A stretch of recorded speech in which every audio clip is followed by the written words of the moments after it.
اللہ رب کائنات نے قرآن مقدس میں اعلان فرمایا ہے اقیم الصلاۃ لذکری، نماز میرے ذکر کے لیے قائم کرو۔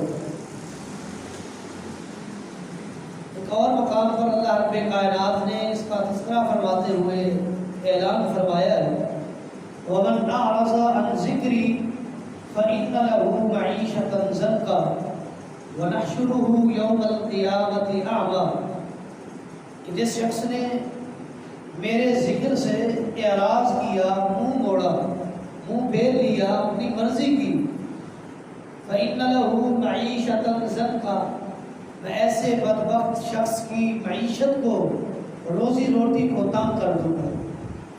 وَنَحْشُرُهُ يَوْمَ الْقِيَامَةِ أَعْمَىٰ، یہ دنیاوی سزا ہے کہ اللہ رب کائنات اس کا رزق اور روزی اور اس کی معیشت اور ذریعہ آمدنی تنگ کر دیں گے۔ وَنَحْشُرُهُ يَوْمَ الْقِيَامَةِ أَعْمَىٰ، کل قیامت کے دن جس نے اللہ کے ذکر سے، نماز سے منہ پھیر لیا، منہ موڑ لیا، اپنی مرضی کی، اپنی منمانی کی، نماز کی ادائیگی نہ کی، کل قیامت کے دن ایسے شخص کو اندھا اٹھایا جائے اور یہ شخص اللہ کے سامنے سوال کرے گا، قال ربی لم حشرتنی اعمی وقد كنت بصیرا، اے اللہ دنیا میں تو میں بینا، میں دیکھتا تھا، میری آنکھیں تھی، میری بینائی تھی، مجھے آنکھوں کی روشنی تو نے عطا کی تھی، آج کیا وجہ ہے کہ تو نے میری آنکھوں کی روشنی، میری بینائی اور میری نظر کو چھین لیا ہے۔ اللہ رب کائنات نے فرمائیں گے کہ تو نے دنیا میں رہتے ہوئے میرے ذکر سے، نماز سے اعراض کیا، آج اس کی سزا یہ ہے کہ میں نے تجھے قیامت کے دن حشر کے میدان میں اندھا کر دیا۔ آپ خود اندازہ لگائیں کہ جو شخص نماز کا انکار کر رہا ہے، امام الانبیاء کا فرمان ہے بین الشرک والکفر ترک الصلاۃ، مشرک اور کافر اور مسلمان بندے کے درمیان اگر کوئی چیز فرق کرتی ہے تو وہ نماز ہے۔ مجلس لگی ہے، اذان ہوئی، اذان ہونے کے بعد جس نے مجلس چھوڑ کر مسجد کا رخ کیا، وضو کیا، نماز پڑھی اور جو وہاں بیٹھا رہا اس مجلس میں، اس کو آباد کرنے کی کوشش کرتا رہا، اس کے اور اس کے درمیان یہ فرق نماز کر رہی ہے۔ امام الانبیاء کا فرمان ہے کہ کافر بندے کے درمیان اور مومن بندے کے درمیان اگر کوئی چیز فرق کرتی ہے وہ نماز ہے۔ جو شخص نماز پڑھتا ہے وہ مومن ہے، وہ مسلمان ہے، اور جو شخص نماز کا انکاری ہے، نماز نہیں پڑھتا، وہ مومن بھی نہیں، وہ مسلمان بھی نہیں۔ علماء کرام نے دو توجیہات ذکر کی ہے کہ ایک شخص سرے سے نماز کا انکاری ہے اور وہ سمجھتا ہے کہ میرے اوپر نماز فرض نہیں ہے، وہ اپنے اوپر فرض کی بھی معافی کر چکا ہے کہ میرے اوپر نماز فرض نہیں ہے، میں فرض سے بری الذمہ ہوں، یہ کسی اور کے ذمہ فرض ہے۔ جس شخص کا یہ عقیدہ ہے وہ کافر ہے، وہ صدیق ہے، وہ مشرک ہے، اور مسلمان ہونے کے لیے ایسے شخص کو جو اپنے اوپر فرض کا انکار کرتا ہے اس کو دوبارہ کلمہ پڑھنا پڑے گا اور مسلمان ہونا پڑے گا۔ اور جو شخص نماز اپنے اوپر فرض تو مانتا ہے لیکن کوتاہی کرتا ہے، ایک پڑھ لی، دو پڑھ لی، تین پڑھ لیا، چوتھی نہ پڑھی، پانچویں نہ پڑھی، چار پڑھ لی، پانچویں نہ پڑھی، ایک پڑھی، چار نہ پڑھی، اپنی مرضی سے نماز کی ادائیگی کر رہا ہے، وہ شخص اعتقاد کے لحاظ سے اور عمل کے لحاظ سے کمزور ہے، اپنے عمل کی اصلاح کرے اور اس کے اندر عملی نفاق پایا جاتا ہے، وہ عمل منافق ہو چکا ہے۔ رسول اللہ صلی اللہ علیہ وسلم کا فرمان کہ جو شخص نماز پڑھتا ہے اور جو شخص نماز نہیں پڑھتا، اس کے درمیان یہی ہے کہ جو نماز پڑھتا ہے وہ مومن ہے، جو نماز کا انکاری ہے وہ منافق ہے۔ جو فرض کی ادائیگی کے لیے اپنے اوپر فرض نہیں سمجھتا، بے سرے سے میرے اوپر نماز فرض نہیں، وہ کافر ہے اور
اضافے کا باعث بنانا ہے، اپنے ثواب میں اور اپنے لیے جنت کو واجب قرار دینا ہے، تو اس چیز کا انتظام کرنا تیری اور میری ذمہ داری ہے کہ نماز ادا کریں، محمد رسول اللہ صلی اللہ علیہ وسلم کی سنت کے عین مطابق ادا کریں۔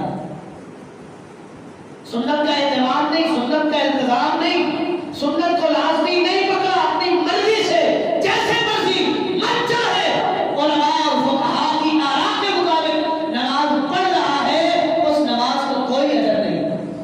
اجر ملے گا موافقت سنت پر ملے گا، اجر ملے گا التزام سنت پر ملے گا، اجر ملے گا سنت کی موافقت پر ملے گا، ثواب ملے گا سنت کی محبت سے ملے گا، جنت ملے گی سنت کی محبت میں ملے گی، جہنم کا بحث کرے گی یہ تیری نماز جو نماز سنت سے ہٹ کر پڑھی جائے گی۔ کیوں؟ تیرے اور میرے اجر میں اضافے کا یہ باعث نہیں بن سکے گی۔ لہذا اس چیز کا احتیاط کرنا ہر شخص کی ذمہ داری ہے کہ میں مسجد میں آیا ہوں، وضو کیا ہے، ٹائم نکالا ہے، نماز پڑھ رہا ہوں، آیا میری نماز سنت کے مطابق ہے یا نہیں ہے؟ اگر سنت کے مطابق ہے پھر خوش ہو جانا چاہیے، پھر رب پر امید رکھنی چاہیے کہ میرا رب سنت کی موافقت کی وجہ سے، محبت سنت کی وجہ سے مجھے اور تجھے نماز پر اجر دے گا۔ اگر سنت کی موافقت نہیں، سنت کی موافقت اور التزام اور اہتمام سنت نہیں، اجر کی امید نہیں رکھنا۔ اجر کی امید تب جب محمد رسول اللہ صلی اللہ علیہ وسلم کی سنت مطہرہ پر عمل ہوگا۔ کیوں؟ محمد فرق بین الناس صلی اللہ علیہ وسلم، آپ علیہ الصلوۃ والسلام امت میں فرق کرنے کے لیے آئے ہیں، یہ امت کے لیے تفریق ہے۔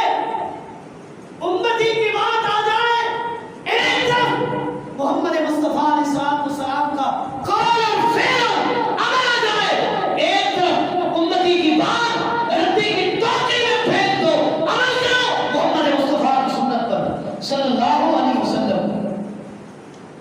تو لہذا نماز کی ادائیگی کرنے سے پہلے موافقت سنت کا اہتمام تیری اور میری ذمہ داری ہے۔ اب دو نکات میں پیش کرنے لگا ہوں۔ مجھ سمیت یہاں بیٹھا ہر شخص زیرک انسان ہے، ذی شعور انسان ہے، عقل مند ہے، فہم و فراست رکھنے والا ہے، وہ خود کنسیڈر کرے کہ میری نماز سنت کے مطابق ہے، میری نماز کی ابتدا سنت کی مخالفت میں تو نہیں ہے۔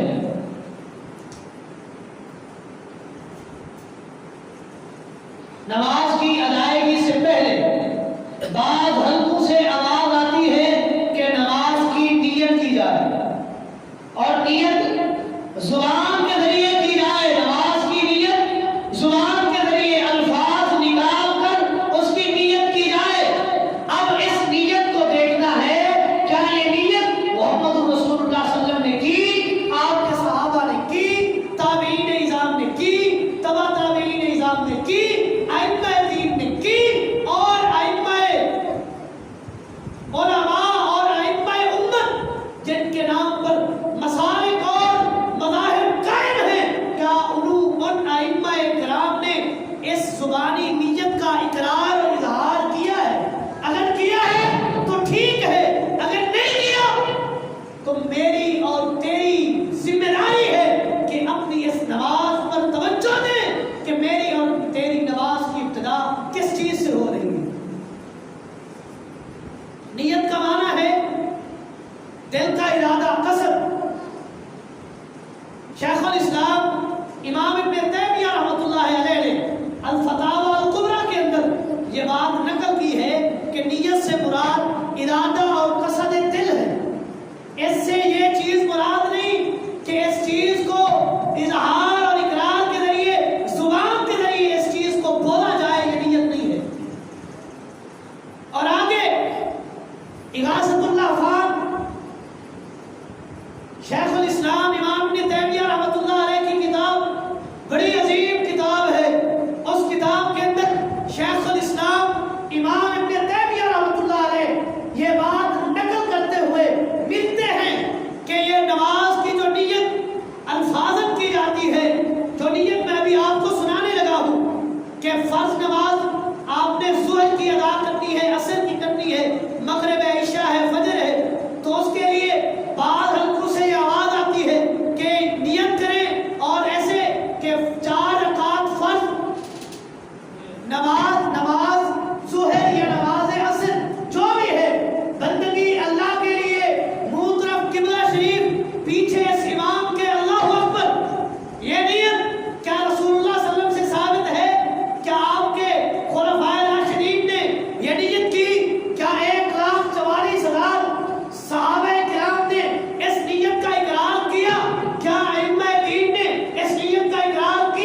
علیہ السلام کی زندگی کتنی ہے؟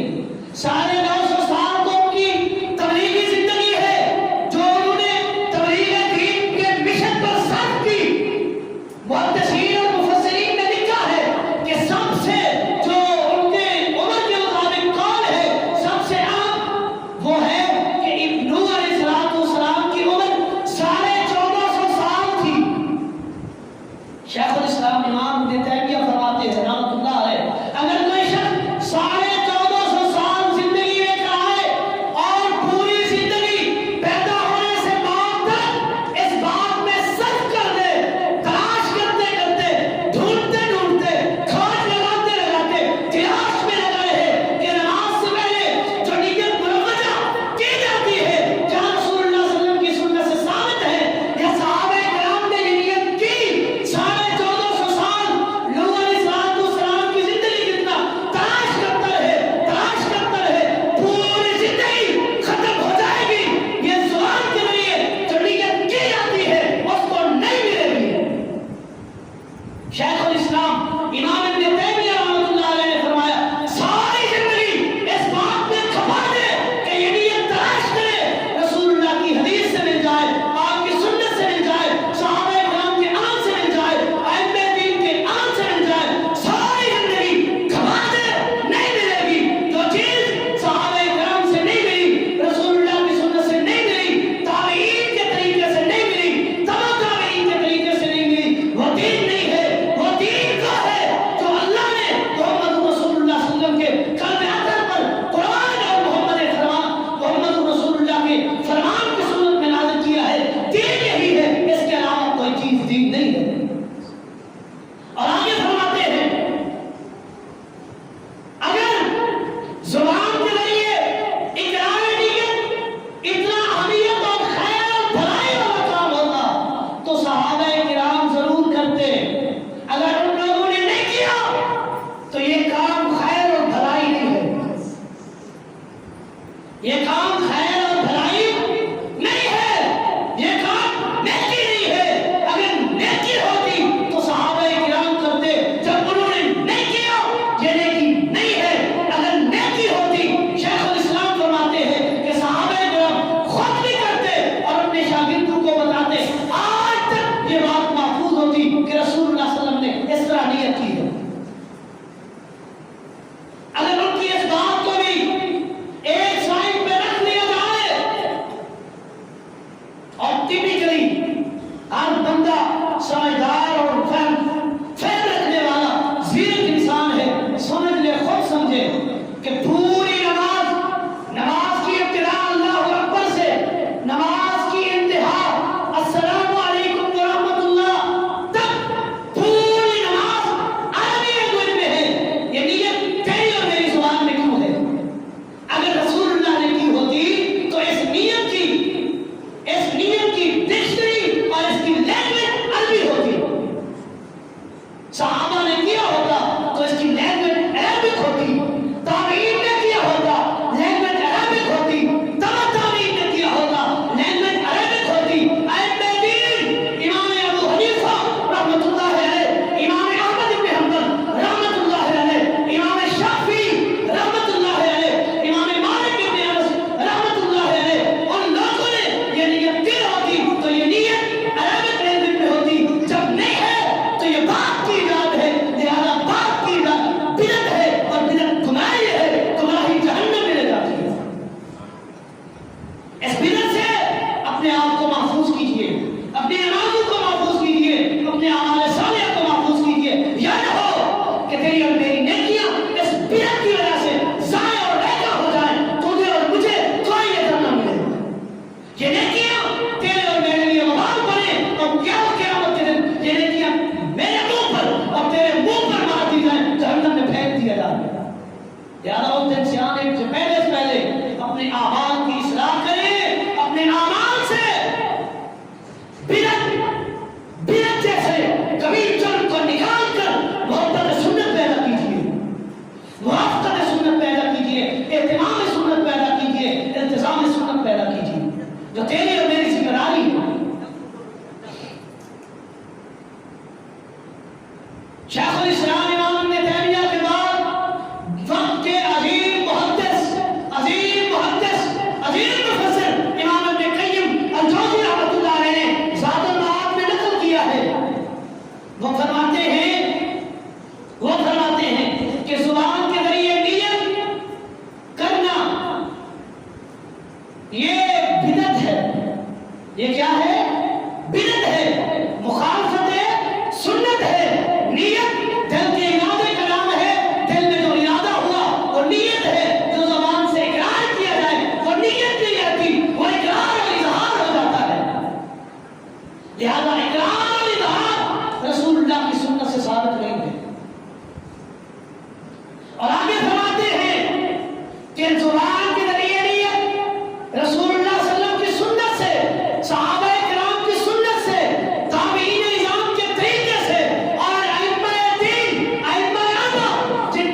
کہ جو چیز سنت سے ثابت نہیں ہے وہ دین نہیں ہے، جو چیز دین نہیں ہے اس پر اجر نہیں ہے، جس پر اجر نہیں ہے اس کے لیے جنت واجب بھی نہیں ہے۔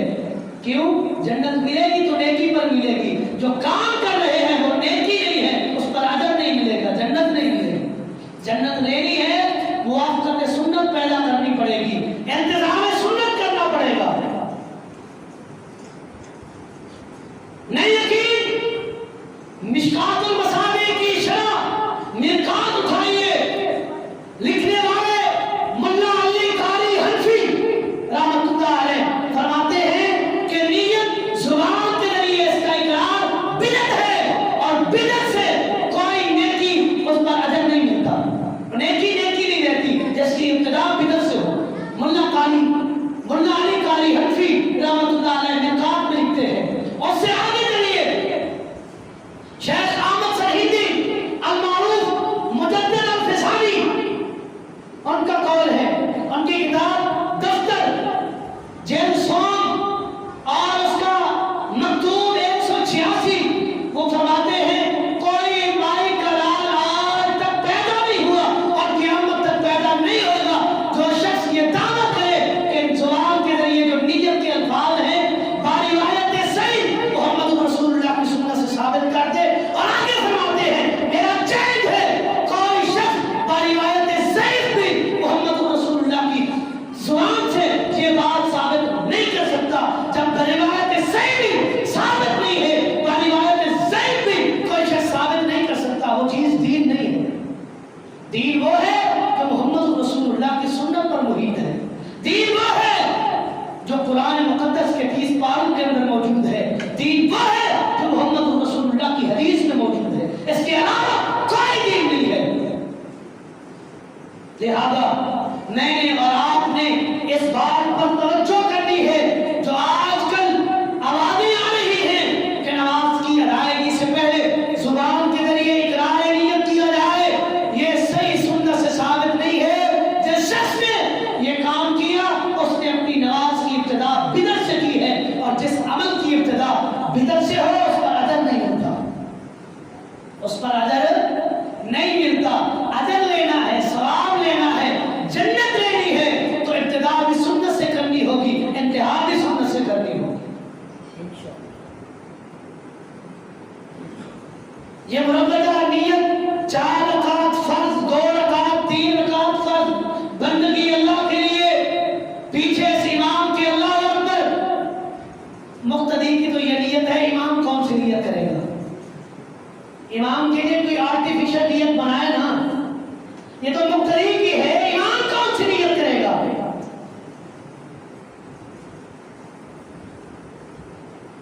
اللہ کی قسم ہے ایسے امام بھی ملے ہیں، پوچھ رہے وہی نیت سناتے ہیں جو مقتدی والی ہے، ان کو اپنی نیت نہیں آتی۔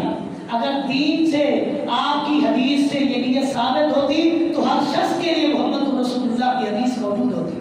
جب دین میں یہ چیز نہیں ہے تو آرٹیفیشل ہے، جو تیری اور میری ایجاد ہے، جو تیری اور میری بنائی ہوئی چیز ہے، اس میں غلطی ہے، غلطی سے مبرہ رب کا دین ہے، غلطی سے مبرہ محمد رسول اللہ کی زبان ہے، آپ کی حدیث ہے صلی اللہ علیہ وسلم۔ باقی ہر کسی سے غلطی ہو سکتی ہے، اس لیے تو غلطی ہوئی۔ مقتدی کی جو نیت بنا لی امام کی، آج تک نہیں بنا سکا اور نہیں ملے گی، اس لیے نہیں ملے گی۔ محمد رسول اللہ صلی اللہ علیہ وسلم نے نہیں پڑھی، صحابہ نے نہیں پڑھی، تابعین نے نہیں پڑھی، تبع تابعین نے نہیں پڑھی، ائمہ دین نے نہیں پڑھی، جن کے نام پر مسلک اور مذہب بنا کر اور روٹیاں بٹور رہے ہیں، نذرانے جیبوں میں بھر رہے ہیں، تجوریاں حاصل کر رہے ہیں، جن کے نام سے مسالک پر اور مذاہب پر کام ہو رہے ہیں، طریقے پر چل رہے ہیں، جن کے نام کی روزی روٹی کھا رہے ہیں، ان کے بھی عمل سے یہ نیت ثابت نہیں ہے۔ نیت ڈھونڈیں گے کہاں سے؟ یہ بات کی جائے۔ اس کے بعد سب سے پہلا جو اعتراض کیا جاتا ہے، آج کل سب سے زیادہ مظلوم ترین مسلک ہے مسلک اہل الحدیث۔ کوئی اعتراض یہ چاروں فقہا کے جو مقلدین ہیں ایک دوسرے پر اعتراض نہیں کریں گے، اعتراض کی باری آئے گی اہل الحدیث پر اعتراض کریں گے. کیوں؟ وہ دلیل محمد رسول اللہ کی حدیث دیتے ہیں. اصل جن لوگوں کو رسول اللہ کی حدیث سے ہے اگر کسی شخص سے ہوتی تو بقیہ جو ائمہ کے مقلد ہیں وہ بھی تو اپنے ائمہ کے اقوال پیش کرتے ہیں، ٹھیک ہے امام ابو حنیفہ نے یہ کہا، ٹھیک ہے امام مالک نے یہ فرمایا، ٹھیک ہے امام شافعی نے یہ قول پیش کیا، ٹھیک ہے امام احمد بن حنبل کا یہ قول ہے، ٹھیک ہے. جب رسول اللہ کی حدیث کی باری ہے مناظرہ کریں گے، مباحثے کریں گے، چیلنج ہے، اتنا چیلنج ہے، اتنا انعام دیا جائے گا یہ بات ثابت کریں. تاثر کیا پیش کر رہے ہیں؟ تاثر یہی پیش کر رہے ہیں کہ ذاتی اختلاف آپ لوگوں سے نہیں ہے، ہمیں اختلاف ہے محمد رسول اللہ کی حدیث سے. نعوذ باللہ. اصل اعتراض ان لوگوں کو حدیث مصطفیٰ سے ہے، ان کے پیٹ کے اندر مروڑ حدیث مصطفیٰ کی وجہ سے ہے، اور پڑھتا رہے ہم حدیث مصطفیٰ پر عمل کرتے رہیں گے انشاءاللہ.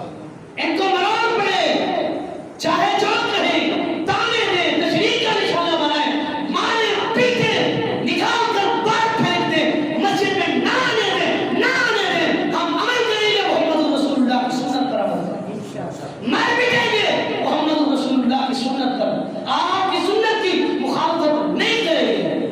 کیوں؟ گوارا نہیں ہے. کل قیامت کے دن جب محمد رسول اللہ کے سامنے پیش ہوں گے یہ تو کہہ سکیں گے عمل نہیں ہے. اللہ کے رسول تیری سنت کی محبت سینے میں تھام کر لے آئے ہیں، اور سنت کی محبت کی وجہ سے رب ہمیں امید ہے جنت میں بھیج دے گا. دوسرا اعتراض، ننگے سر نماز نہیں ہوتی، ننگے سر نماز نہیں ہوتی. 3 دلیلیں پیش کرنے لگا ہوں، 3 دلیلیں صحیح بخاری کی حدیث کی. 3 دلیلوں پر کوئی اعتراض پیش نہیں کر سکتا. رسول اللہ صلی اللہ علیہ وسلم نے نماز پڑھائی، روایت کے راوی وہ عمرو بن سلمہ ہے، فرماتے ہیں میں نے محمد رسول اللہ صلی اللہ علیہ وسلم کو نماز پڑھاتے ہوئے دیکھا، آپ کے جسم پر ایک چادر تھی، آپ نے اسے لپیٹا ہوا تھا، اور حدیث کے الفاظ ہیں وَأَلْقَى طَرَفَيْهِ عَلَىٰ عَاتِقَيْهِ، اس چادر کے دونوں کونے کندھوں کے اوپر تھے، سر ننگا تھا. امام الانبیاء نماز پڑھا رہے تھے، سر ننگا تھا. جب محمد رسول اللہ صلی اللہ علیہ وسلم نے ننگے سر نماز پڑھائی، صحابہ نے پڑھی، تو آج اعتراض کس بات کا ہے؟ دوسری حدیث جابر رضی اللہ تعالیٰ عنہ بیان کرتے ہیں کہ میں نے ایک دن نماز پڑھی، میرے پاس 2 کپڑے تھے، 2 کپڑے، میں نے ایک کپڑا لپیٹ لیا جیسے محمد رسول اللہ صلی اللہ علیہ وسلم نے لپیٹا ہوا تھا، دوسرے کپڑے کو اتار کر سامنے مصلی کے رکھ دیا، نماز پڑھائی. نماز سے فارغ ہوا، ایک شخص نے اعتراض کیا، اے جابر 2 کپڑے تھے، ننگے سر نماز کیوں پڑھی؟ ننگے سر نماز کیوں پڑھی؟ جابر رضی اللہ تعالیٰ عنہ روایت سے بخاری کی فرماتے ہیں ان سے میں نے کہا نعم احببت ان یرانی الجہال مثلکم، مجھے یہ بات پسند تھی کہ تیرے جیسے جاہل مجھے نماز پڑھتے ہوئے دیکھیں اور اعتراض کریں، اور میں ان کو بتاؤں کہ میں نے محمد رسول اللہ صلی اللہ علیہ وسلم کو اسی طرح نماز پڑھتے دیکھا ہے. لہذا ایک کپڑے سے ننگے سر کے اوپر ٹوپی، عمامہ، پگڑی، رومال وغیرہ نہیں، نماز ہو سکتی ہے، امامت بھی ہو سکتی ہے، اکیلے بھی پڑھ سکتے ہیں.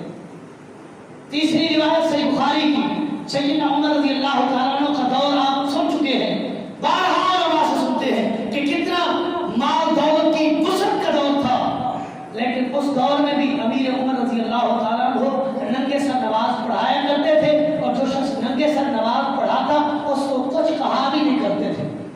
اگر ادھر دیکھا جائے سنت ہوتی نا، یہ محمد رسول اللہ صلی اللہ علیہ وسلم اس کو سنت قرار دیتے، تو جو شخص سنت کی مخالفت کرتا امیر عمر اس کو سزا دیا کرتے تھے. جب یہ چیز سنت مقتدہ میں ثابت نہیں، جب ہے کپڑا پہن لے، نہیں ہے تو نہ پہنے، نماز ہو جاتی ہے. وسعت کے دور میں صحابہ کرام نے ننگے سر نماز پڑھی، تو اس پر اعتراض کس بات کا؟ چوتھی اور آخری دلیل، میری بات ختم. سیدہ عائشہ رضی اللہ تعالیٰ عنہ کہتی ہے کہ رسول اللہ صلی اللہ علیہ وسلم نے جو شرط، جو قید رکھی ہے وہ عورتوں کے لیے